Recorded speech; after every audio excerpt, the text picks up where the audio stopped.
Cameron until 15:45. Thank you, Chair.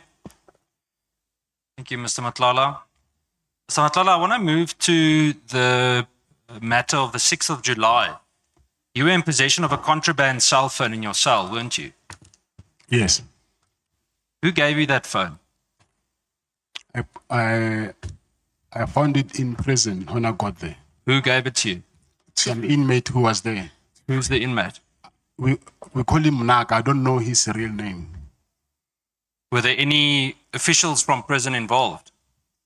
He's an inmate, not an official. But were there any officials that knew about the phone or that were involved in the phone? No. Did you have any other contraband in your cell? That cell is small, so it does not have enough space for other contrabands. It can be small phones. I want to go to the matter of senior SAPS officials. We've heard a lot about it today. I want to speak about your contract with the South African Police Service. To secure the kind of deal that you did, I want to know, who did you pay in order to get the deal done? No one. So you went through the normal tender process? Yes. And despite it not meeting all the necessary requirements according to the supply chain process, you still got rewarded the contract? When you said not meeting all the necessary I think there were 12 requirements according to supply chain management that internal audit found your contract didn't meet. I think that they should have picked it up in the adjudication. No, they should. That's why I'm asking who you paid. No one. Because it's there where the big problem is. You know Lieutenant General Fani? I know him because he sent us a letter, I think last year, December. Have you ever met with him in any way No. individually? No. I want to understand Lieutenant General Pakhlane. Have you ever communicated with him? Yes. Have you ever met with him? Yes. Can you tell me more about those meetings? What were they about? No, it's just the casual meetings. It had nothing to do with business. So you met with the previous acting national commissioner and it had nothing to do. It was just a social. Are you friends? Yeah. Come again? Are you friends? No, not friends. So what were you meeting about? I know him through someone else. Where did you meet? Maybe in February, I think. Of 2025? 2025, yes. Okay. Did you ever pay any middleman or do any kind of a transaction that benefited General Pakhlane? No. Not at all? No, and no. No one acquainted to him either? No. Tell me in terms of other payments, I did touch on this yesterday as a point of clarity. Are there any other senior police members that you have gifted or paid in any way or lended money to? No. None? No. And anyone that you assisted like you did with ex-Minister Cele? Assisted. Well, assisted, bribed, paid, not bribed. Not that I know of. So there's no other corrupt relationship with anyone in the South African Police Service? Corrupt, no. Did you lend any money to other South African Police Service members? No. Okay. In terms of your relationship with Minister Bheki Cele, why, explain this to me. I mean, we've heard your different theories today, but why would any legitimate businessman, as you call yourself, hand over R500,000 in cash to a, let's call him an ex-government official, if it's not a bribe? I know the Honourable Breitenbach touched on it, but explain to me in one sentence why would any legitimate businessman do that? Because I was under very serious harassment from the same police. I want to understand or make you understand that aiding and abetting is when a person assists, enables, or finances someone else to engage in unlawful or criminal conduct. It includes paying someone to use illegal influence or authority. Do you understand that? I do. So by Bheki Cele fixing your problems for you, do you understand that that is a use of illegal influence or authority? I agree. So would you then understand why we say that you bribed him? To an extent, yes, I understand. Based on that specific definition and based on what you've told us so far, is that the only money that you gave to Bheki Cele, the 500,000? Yes. There was nothing else, no other cash, no Woolies bags. I want to move to a different matter. Do you know a person called Major General Faraz Khan? I know his name, yes. How do you know him? Do you know his name or do you know him as an individual? I got to know him that day during the raid because they asked me about him as well. And Major General Moodley? Who? Never mind, you definitely don't know him then.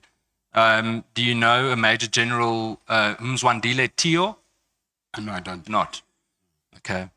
And do you know or have you had any contact with other senior members of the Crime Intelligence Division? No. And none of them ever did you any favors or you contacted them to assist with any kind of work?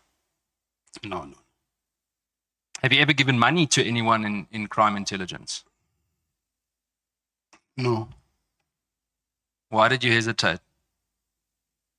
I'm not hesitating. I'm trying to think when you say crime intelligence, which unit is that? But I get it. Okay. Is it correct that you have cottages situated at the back of one of your properties in Pretoria? Yes. What are those cottages used for, Mr. Matlala? For staff. And have you ever availed them for police members' use? No. Did police rent them or did they use them for anything else? No. Not. There was never a rental there. Did you ever receive any internal documents from SAPS, documents that you weren't meant to have, anything that's classified or considered top secret, any memos, registers, anything like that? I think while I was in prison, because NPA came here in prison and they asked me to sign for a search and seizure. And when they went to my house, they got some of the documents and then they found some of the documents, I think they're from SAPS, from my house. What documents were they? I don't know because I was in jail. I just heard that there were some documents that they say they found from my home. But were you not aware of any documents at your house? The thing is, when I went to sign for the contract, so there was 3 big bundles of documents and some other papers. So when I took these papers, I think I took some of the papers which did not belong to me. Have you ever provided any SAPS uniforms or equipment or identification to individuals that don't belong to SAPS? No. Not. Did you ever receive any uniforms? I know we touched on the blue lights, but did you ever receive anything of that kind? No, I didn't.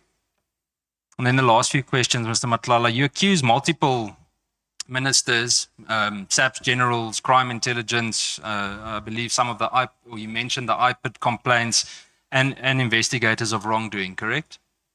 Harassment, as you call it. Yes. Yet in every instance, your allegations arise only after action was taken against you, correct? No, that's not correct. Okay, what action did you take before then to report it? I tried to do the High Court interdict, and then they advised me to cancel that thing. No, but I mean, we know you bribed Cele, Minister Cele. I want to understand, what did you do as an ordinary South African, as you claim to be, to report the harassment that you spoke of? Did you ever open any criminal cases? If I had to open it, it was supposed to be in South Africa, but that was not possible to do it. I tried, but I couldn't win. Where did you try? I tried in Brooklyn. I also tried in Soweto. So that thing never happened. And what was the reason that they gave you? In Brooklyn, they said they cannot open a case against the police. I want to understand it seems that you never reported any of these allegations while the relationships benefited you. I mean, if Minister Bheki Cele asked you for money, shouldn't you have reported it right there and then? You can report the police to the police. You absolutely can. We wouldn't be sitting here if people didn't report the police to the police. But I tried that, so for me, it never worked. Mr. Matlala, do you want us to believe that the former minister, multiple police generals, IPID, a torture victim, a task team, all conspired to target you, one businessman? That's what happened. Why? What makes you so threatening? I mean, the way you sit here, you come across either extremely naive or you want us to believe a totally different version of what your rap sheet says. So why are you so threatening to them? Why am I threatening them? No, why are you a threat to them? I'm not saying you're threatening them. I am not a threat to them. I believe that because of they thought that I'm close to General Sibiya or Minister Mkhunu. So actually, I was not the target from what I heard from Minister Cele. So, but through me, they were going to get to their people. So let me make it simpler. You willingly entered. You may not have been understanding how big the conflict internally was, but you willingly entered a corrupt network to secure a multi-million rand contract. When that network became too demanding and a rival faction targeted you, you found yourself in a war that you couldn't control, correct? No, that's not correct. How would you describe it? I never bribed anyone to get my contract. You bribed Bheki Cele, not maybe for the contract, but to make problems go away. I had to do what I had to do with this Bheki Cele issue. And now, to save yourself, you're accusing everyone else of the very corruption you willingly participated in. Isn't that true? Everyone else, like who? Bheki Cele, Brown Mahotsi. I'm not accusing even those are facts. Well, whether it's a fact or not, you partook in the process. Like Honorable Breitenbach explained to you the difference between a corruptor and a corruptee. Yes, I admit that. Mr. Matlala, there's one constant in every strand of this entire web, everything we've heard so far. And it's you. You with unexplained cash, your apartment, different properties. You seem to somehow insert yourself into investigations. You're shifting directors when it suits you. It's not a coincidence. I'm telling you that you're not some unlucky bystander that happened to find himself in this space. When you go through the list of offenses and things that you've been charged of, it's very clear that you've built a very lucrative career on things that shouldn't necessarily have been the supposed, as you call it, ethical way of doing things. So I want to put it to you that you are the central figure in this corrupt enterprise. Isn't that the truth? Yeah, that's not the truth. So who is the central figure? I don't know.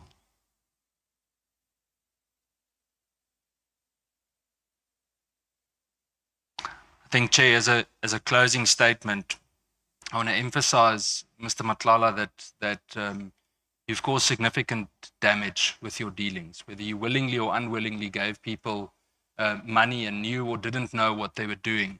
I said this to General Sibiya, and I'm going to say it to you. As the Afrikaans saying, and I know the committee laughs about me repeating it very often, but the saying says, "Meng jou met die semels, dan vreet die varke jou op." And I said it's very ironic that I'm saying it to you today, because I said it to General Sibiya as well. And it means that if you mix with pig feed, then the pigs will eat you up. And that is exactly what you're doing. Thank you, Chair.